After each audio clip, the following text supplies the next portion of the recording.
हाँ बेटा, ये देखना पेडिकल की बात ही अपन कर रहे हैं अभी। कौन सा पेडिकल? पेडिकल का नाम क्या है बेटा? अपन सबसे पहले इसका देखते हैं ऑब्जेक्टिव क्या है।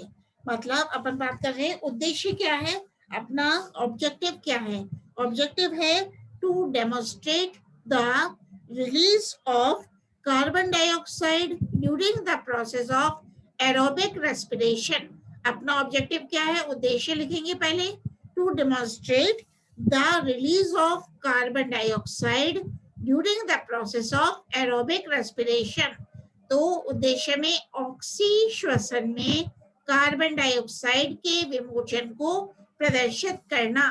तो इस प्रयोग को कई विधियों द्वारा किया जा सकता है। तो प्रयोग ए के बारे में मैं चर्चा कर रही हूँ। पहले तो अपन ये किसके बारे में लिखते हैं बेटा? रिक्वायरमेंट्स, आवश्यक सामग्री क्या क्या है। तो आवश्यक सामग्री में क्या लिखते हैं बेटा? कॉनिकल फ्लास्क, एक छेद वाला, एक छिद्र वाला कॉर्क, एक छोटी टेस्ट ट्यूब परख नली, बीकर, समकोण पर 2 बार मुड़ी हुई परख नली, ये देखना 2 बार मुड़ी हुई बेंट टेस्ट ट्यूब, ठीक है। इसको जो लेते हैं जल, वाटर, KOH, पोटेशियम हाइड्रोक्साइड, धागा तथा अंकुरित बीज इत्यादि। तो ये इसके बारे में अपन चर्चा कर रहे हैं।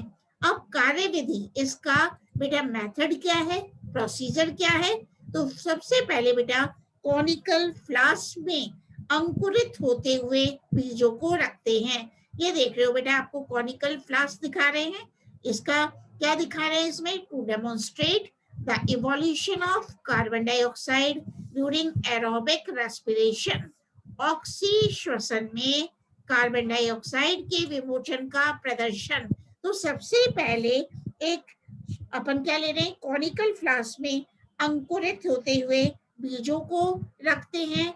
फिर एक छोटी परख नली टेस्ट ट्यूब में KOH क्रिस्टल रखकर परख नली को धागे की सहायता से फ्लास्क में लटका देते हैं। ये देख रहे हो, एक जो टेस्ट ट्यूब है इसको धागे की सहायता से अपन फ्लास्क में लटका देते हैं। और इस टेस्ट ट्यूब में क्या भरा हुआ है बेटा? Caustic potash, potassium hydroxide. तो मतलब एक छोटी परख नली में टेस्ट ट्यूब में KOH पोटेशियम हाइड्रोक्साइड क्रिस्टल रखकर परख नली टेस्ट ट्यूब को धागे की सहायता से फ्लास्क में लटका देते हैं तथा कॉर्क लगाकर धागे को कॉर्क व फ्लास्क के किनारे के मध्य दबा देते हैं। तो कॉर्क के छेद में समकोण पर 2 बार मुड़ी नली को लगाते हैं। ये देख लो, अपन कॉर्क के छेद से क्या पास हो रही है? Bent tube. तो कॉर्क के छेद में समकोण पर 2 बार मुड़ी नली को लगाइए।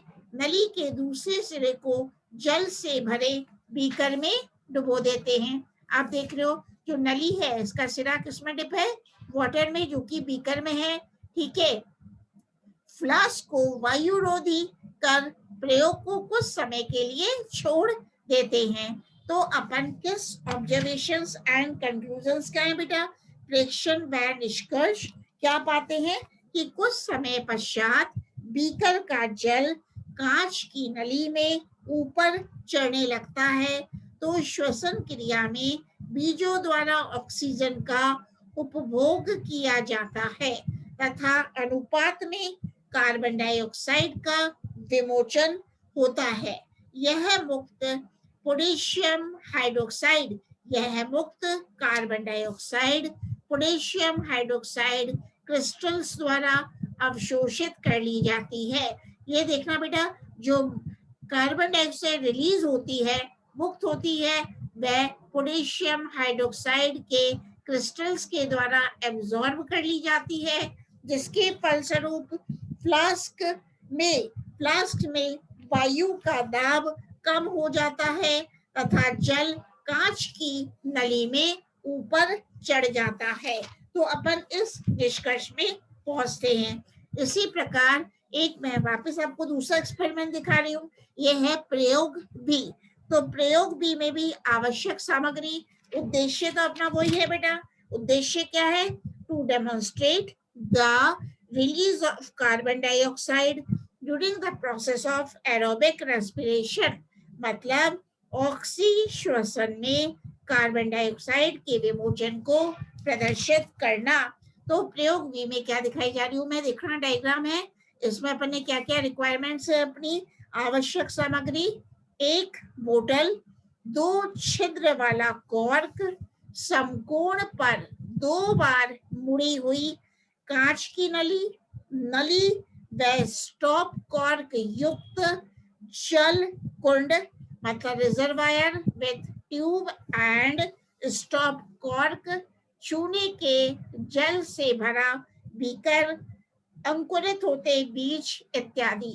तो अपन देख रहे हैं आज रेस्पिरेशन के बारे में बात कर रहे हैं। क्या ऑब्जेक्टिव है? To demonstrate the release of carbon dioxide during the process of aerobic respiration. तो प्रयोग बी में अपन क्या कर रहे हैं बेटा कि कार्य विधि क्या है अब इसकी, कि कुछ अंकुरित होते हुए बीजों को फ्लास्क में रखते हैं। ये देख रहे हो जर्मिनेटिंग सीड्स को अपन ने एक पहले तो किस में रखते हैं, फ्लास्क में रखते हैं। कुछ अंकुरित होते बीजों को फ्लास्क में रखते हैं। फिर बोतल के मुंह पर कॉर्क 2 छेद वाला लगा देते हैं। इसके एक छेद में मुड़ी हुई नली लगा देते हैं। देख लो 2 छेद है, इसके एक छेद में बेंड ट्यूब मुड़ी हुई नली लगा देते हैं तथा दूसरे छेद में जल कुंड रिजर्वायर, ये देख रहे हो वाटर रिजर्वायर की नली लगा देते हैं। तो तीसरा पॉइंट क्या है, मुड़ी हुई नली के दूसरे सिरे को चूने के जल से भरे बीकर में डुबो देते हैं। जो मुड़ी हुई नली है उसको किसमें डुबो रखा है, चूने के जल से भरे बीकर में डुबो देते हैं और जलकुंड रिजर्वायर के स्टॉप कॉर्क को बंद कर उसे जल से भर देते हैं और कुछ समय तक बीजों को श्वसन रेस्पिरेशन करने दें। इसके पश्चात जल कुंड के स्टॉप कॉर्क को खोलकर बोतल की वायु को बाहर निकालते हैं। तो अपन क्या ऑब्जर्व करते हैं, क्या देखते हैं, फ्रिक्शन बोतल से वायु नली से होकर बुलबुलों के रूप में बीकर में भरे चूने के जल से होकर बाहर निकलती है, जिससे चूने का जल दूधिया रंग का हो जाता है। तो अपन इससे क्या निष्कर्ष निकालते हैं, कंक्लूजन निकालते हैं कि चूने के जल का दूधिया हो जाना कार्बन डाइऑक्साइड की उपस्थिति को दर्शाता है, जो बीजों की श्वसन क्रिया में विमोचित होती है। तो अपन ने आज किसका अब अपन किसका अध्ययन करेंगे, नेक्स्ट अध्ययन है to demonstrate that carbon dioxide is released during aerobic respiration by the use of retorts। तो ये आपको retorts दिखाएं बेटा, मतलब रिटॉर्ट के उपयोग द्वारा ऑक्सी श्वसन में कार्बन डाइऑक्साइड के विमोचन का प्रदर्शन करना, इसकी भी अपन स्टडी करेंगे। तो सबसे पहले देखते हैं बेटा ये वाला जो मैंने बताया आपको, what is the objective, to study or to demonstrate that carbon dioxide is released during aerobic respiration by the use of retorts। तो आवश्यक सामग्री कौन कौन सी है, रिक्वायरमेंट्स कौन कौन से हैं। अपन 3 रिटॉर्ट लेते हैं, देखना डायग्राम में 1 2 3 3 रिटॉर्ट अपन ले लेते हैं। आवश्यक सामग्री में 3 स्टैंड हैं, 3 बीकर, अंकुरित होते हुए बीज, ये देखना रिटॉर्ट में अपन ने सोक्ड सीड्स डाले हैं, है ना, अंकुरित होते हुए बीज की जरूरत होती है। तो ये अपनी आवश्यक सामग्री है। शुष्क बीज भी चाहिए होते हैं, कॉस्टिक पोटाश, पोटेशियम हाइड्रोक्साइड विलयन, लवण विलयन, जल, वाटर इत्यादि। ठीक है, अब कार्यविधि क्या है, अपना मेथड क्या है। अपन ने 3 रिटॉर्ट लिए हैं, एक रिटॉर्ट को रिटॉर्ट ए, रिटॉर्ट बी, रिटॉर्ट सी। तो क्या करेंगे बेटा, रिटॉर्ट ए में कुछ शुष्क बीज प्रवेश करवाते हैं। पहले रिटॉर्ट पे क्या देख रहे हो, कुछ ड्राइड सीड्स हैं। रिटॉर्ट ए में कुछ शुष्क बीज प्रवेश करवाइए तथा इसकी नली को कॉस्टिक पोटाश के विलयन में भरे बीकर में डुबो दे। अब इसकी नली को किसमें डिप कर रहे हैं अपन? कॉस्टिक पोटाश से भरे बीकर में डुबो देते हैं। रिटॉर्ट बी में अंकुरित होते बीजों को प्रवेश करवाते हैं। इसमें देखना, इसमें सोक्ड सीड्स हैं। रिटॉर्ट बी में क्या है? अंकुरित सीड्स हैं तथा इसकी नली को, रिटॉर्ट बी की नली को लवण विलयन से भरे बीकर में डुबो देते हैं। इस नली को किसमें डुबोते हैं? सॉल्ट सॉल्यूशन में डुबो देते हैं। ठीक है। अब रिटॉर्ट सी में ये देख रहे हो, रिटॉर्ट सी में भी कुछ अंकुरित बीजों को प्रवेश करवाते हैं तथा इसकी नली को कॉस्टिक पोटाश के विलयन से भरे बीकर में डुबो देते हैं। तो इस संपूर्ण प्रयोग को इस स्थिति में कुछ घंटों के लिए छोड़ देते हैं। देखो बेटा, अपन ने 3 रिटॉर्ट्स लिए, रिटॉर्ट ए, रिटॉर्ट बी, रिटॉर्ट सी।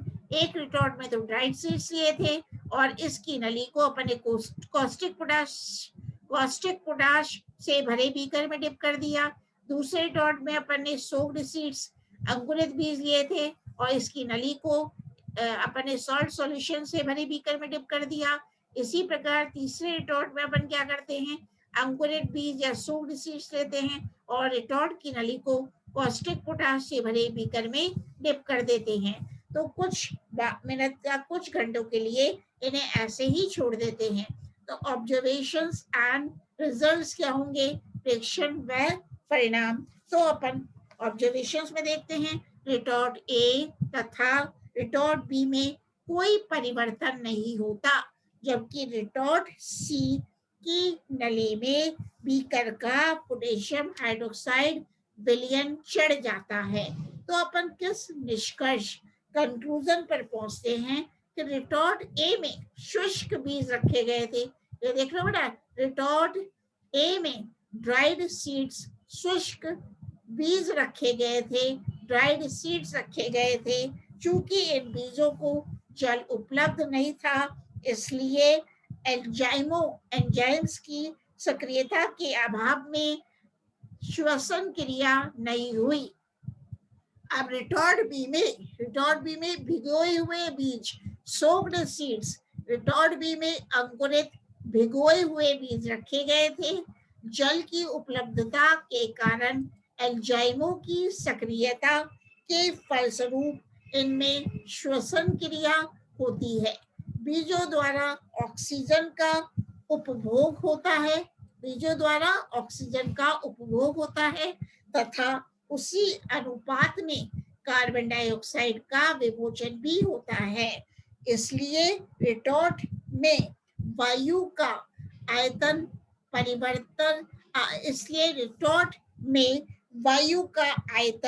परिवर्तित नहीं होता। यद्यपि रिटॉर्ट में उपस्थित वायु में कार्बन डाइऑक्साइड की अभिव्यक्ति होती है, परंतु यह लवण विलयन में अघुलनशील होने के कारण लवण विलयन नली में नहीं चढ़ता है।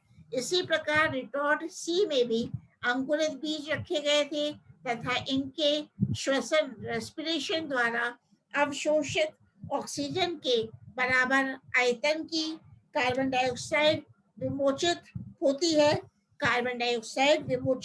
है, परंतु विमोचित कार्बन डाइऑक्साइड का पोटेशियम हाइड्रोक्साइड विलयन द्वारा अवशोषण हो जाता है। इससे रिटॉर्ट में वायु का आयतन कम हो जाता है, जिसके फलस्वरूप पोटेशियम हाइड्रोक्साइड विलयन नली में प्रवेश कर जाता है। तो इन प्रयोगों से स्पष्ट होता है कि ऑक्सीश्वसन एरोबिक रेस्पिरेशन में कार्बन डाइऑक्साइड का विमोचन होता है। तो ये तो एक प्रैक्टिकल था। अब नेक्स्ट प्रैक्टिकल में अपन किसकी बात करते हैं? To compare the rate of respiratory quotients of various respiratory substrates with the help of Ganon's respirometer. Ganong अपना उद्देश्य क्या है? Ganong respirometer द्वारा विभिन्न श्वसनीय पदार्थों के RQ श्वसन मान की तुलना करना, to compare the rate of respiratory quotients of various respiratory substrates with the help of Ganon's respirometer. ये देख रहे हो आप चित्र में, क्या देख रहे हो? This is the measurement of RQ respiratory quotient by using Ganon's respirometer. Ganon respirometer द्वारा श्वसन मान ज्ञात करना। तो अपन पहला क्या करते हैं, आवश्यक सामग्री क्या क्या है इसके बारे में बात करते हैं। तो रिक्वायरमेंट्स हैं, गैनॉन का रेस्पायरोमीटर, स्टार्च युक्त बीज, गेहूं, जौ आदि के बीज, तेलीय बीज जैसे सरसों है, मूंगफली आदि के बीज, पुष्प फ्लावर, मासल पादप, मासल पादप में अपन ब्रायोफिलम यूज कर सकते हैं, नागफनी ओपनशिया यूज कर सकते हैं, KOH पोटेशियम हाइड्रोक्साइड, क्रिस्टल, लवण, विलयन, स्टैंड, जल इत्यादि। अब सिद्धांत के बारे में लिखते हैं, तो कौन से प्रिंसिपल पे ये कार्य करता है? तो सिद्धांत क्या है? श्वसन क्रिया में ऑक्सीजन का उपभोग होता है तथा कार्बन डाइऑक्साइड का विमोचन होता है। एक निश्चित समय अवधि में पादप ऊतकों के निश्चित भार द्वारा निष्कासित कार्बन डाइऑक्साइड तथा ग्रहण की गई ऑक्सीजन के अनुपात को श्वसन भागफल या श्वसन गुणांक या रेस्पिरेटरी कोशेंट कहते हैं। तो विभिन्न पदार्थों का श्वसन भागफल एक से अधिक या एक से कम होता है। तो रेस्पिरेटरी कोशेंट का फॉर्मूला भी अपन लिखेंगे। तो रेस्पिरेटरी कोशेंट क्या होता है, भाई में ही पूछ लेते हैं। तो रेस्पिरेटरी कोशेंट होता है बेटा, निष्कासित कार्बन डाइऑक्साइड का आयतन कितना है डिवाइडेड बाय अवशोषित ऑक्सीजन का आयतन। तो अपन क्या ऑब्जेक्टिव है? टू डेमोन्स्ट्रेट और to compare the rate of respiratory quotients of various respiratory substrate with the help of Ganon's respirometer। तो अपन करते हैं, इसका मेथड क्या है, इसकी विधि क्या है? तो रेस्पायरोमीटर का बल्ब खोलकर बल्ब में कुछ जल की बूंदें डालते हैं, एक फिल्टर पेपर को भिगोकर बल्ब के आधार पर रख देते हैं। ये देख लो बेटा, एक फिल्टर पेपर को भिगोकर बल्ब के आधार पर रख देते हैं। अब कुछ अंकुरित बीज, ये देखना जर्मिनेटिंग सीड्स, अब कुछ अंकुरित बीज या मासल पादप का तना या पत्ती अथवा पुष्प की पंखुड़ियां जिसका श्वसन भागफल याद करना है रख देते हैं। तो रेस्पायरोमीटर के दूसरे सिरे से लवण का विलयन भरते हैं। लवण का विलयन इस प्रयोग में इसलिए लेते हैं कि ये कार्बन डाइऑक्साइड का अवशोषण नहीं करता है। अब वाल्व को ढक्कन या स्टॉपर द्वारा, देखो बेटा, स्टॉपर द्वारा बंद कर देते हैं और ये ध्यान रहे कि स्टॉपर का छिद्र वाल्व के छिद्र के सामने रहे। स्टॉपर का छिद्र वाल्व के छिद्र के सामने रहे क्योंकि इस छिद्र से वायु वाल्व में प्रवेश करती है। नेक्स्ट पर लिखें, संतुलन भुजा को ऊपर या नीचे करके दोनों भुजाओं में लवण विलयन का स्तर एक समान रखें तथा इस स्थिति में दोनों भुजाओं को स्टैंड पर कस दें।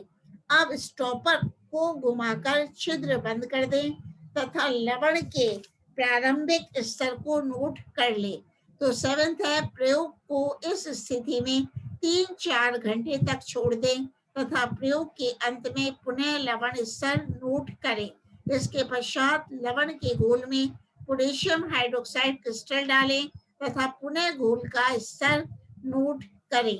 तो अपन क्या देखते हैं, मतलब ऑब्जर्वेशंस एंड रिजल्ट्स, प्रेडिक्शन एवं परिणाम क्या है कि भिन्न भिन्न श्वसन पदार्थों में भिन्न प्रकार के अवलोकन प्राप्त होते हैं। पहला क्या है ऑब्जर्वेशन, जब श्वसनीय पदार्थ स्टार्च कार्बोहाइड्रेट युक्त बीज होते हैं तो लवण के घोल का स्तर स्थिर रहता है।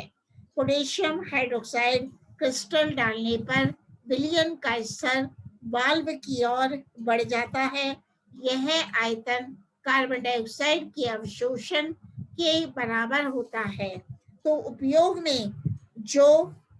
में ली गई ऑक्सीजन के बराबर आयतन का होता है। अतः रेस्पिरेटरी कोशेंट का मान इकाई होता है, एक होता है। इसी प्रकार अनेक जातियों के पौधों की पत्तियों का श्वसन अनुपात रेस्पिरेटरी कोशेंट भी इकाई होता है। सेकंड है, जब श्वसनीय पदार्थ वसा या प्रोटीन युक्त बीज होता है, जैसे कि मटर के बीज, मूंगफली के बीज, चने व सरसों के बीज, तो नमक के घोल का तल वाल्व की ओर बढ़ जाता है। तो नमक के घोल का लेवल वाल्व की ओर चढ़ जाता है। KOH क्रिस्टल डालने पर तल और अधिक चढ़ जाता है।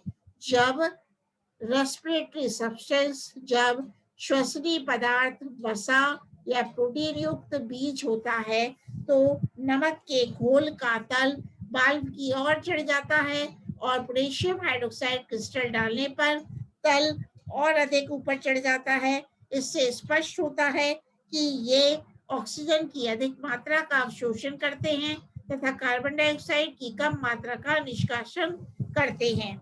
यदि प्रारंभिक स्तर में वृद्धि V1 ऑक्सीजन की मात्रा अवशोषित होती है, ठीक है, KOH क्रिस्टल डालने पर यह कार्बन डाइऑक्साइड का अवशोषण कर लेता है तो स्तर और बढ़ जाता है। इसे V2 द्वारा प्रदर्शित करते हैं, जो श्वसन में मुक्त हुई कार्बन डाइऑक्साइड के बराबर होता है। तो V1 क्या है, V1 है ऑक्सीजन का अधिक आयतन। V2 क्या है, मुक्त हुई ऑक्सीजन का आयतन। तो अपन लिखेंगे V2 प्लस V1 प्रयुक्त इज इक्वल टू प्रयुक्त ऑक्सीजन का आयतन। तो रेस्पिरेटरी क्वोशिएंट क्या हुआ, carbon dioxide divided by oxygen. तो V2 divided by V2 plus V1। तो RQ का मान 1 से कम प्राप्त होता है, ठीक है। इसी प्रकार बेटा अपन तीसरा देखते हैं, मांसल पौधों में श्वसनीय पदार्थ कार्बनिक अम्ल वाल्व की ओर नली में लवण का स्तर नीचे आ जाता है। जो लवण है विलयन में KOH डालने पर स्तर चढ़ जाता है। प्रथम स्थिति में V1 मुक्त हुई कार्बन डाइऑक्साइड का आयतन उपयोग में ली गई ऑक्सीजन के आयतन से अधिक होता है।